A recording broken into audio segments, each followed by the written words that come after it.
For the price of a magazine, subscribe to the Guitar channel to access the full videos.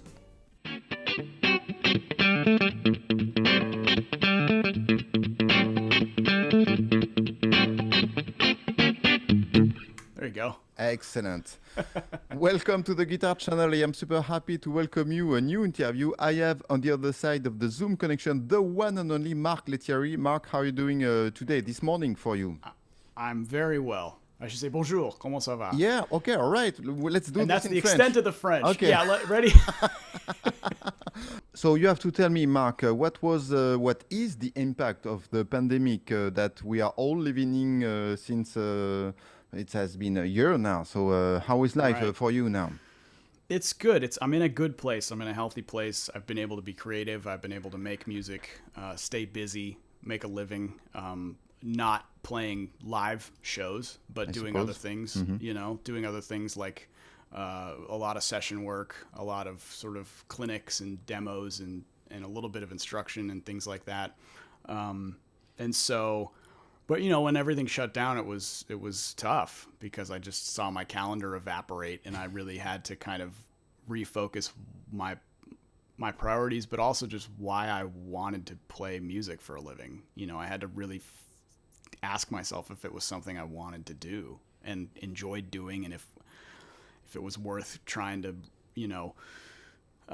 slug it out through this season to kind of get back to normal. And, I'm glad I did, but it definitely took a lot of time, and, I'd struggled with it emotionally, but thankfully I think being home with my family kind of enabled me to get some strength back, and kind of really look at what it's really all about, So I'm glad there were definitely some rough couple months there at the start, but then I started to find a good rhythm and was able to be clear.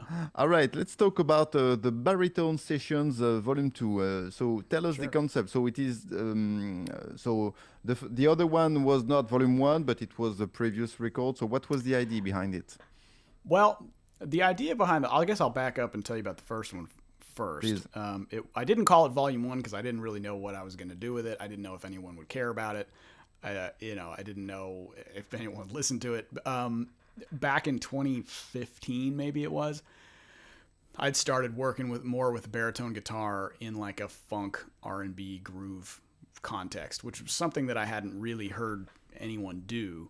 But I was playing a lot of that kind of music, as I always do. I just thought I would try it on a baritone and kind of stumbled upon this sound that I thought was pretty special.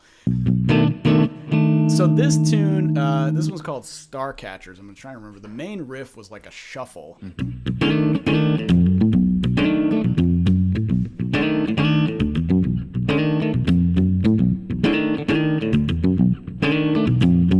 So I actually had that riff was written, and then I had another riff like that was like...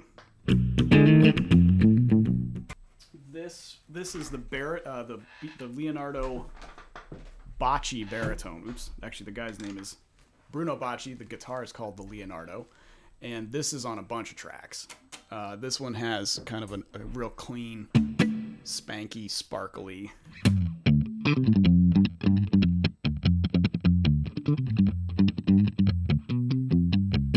Kind of sparkly sound.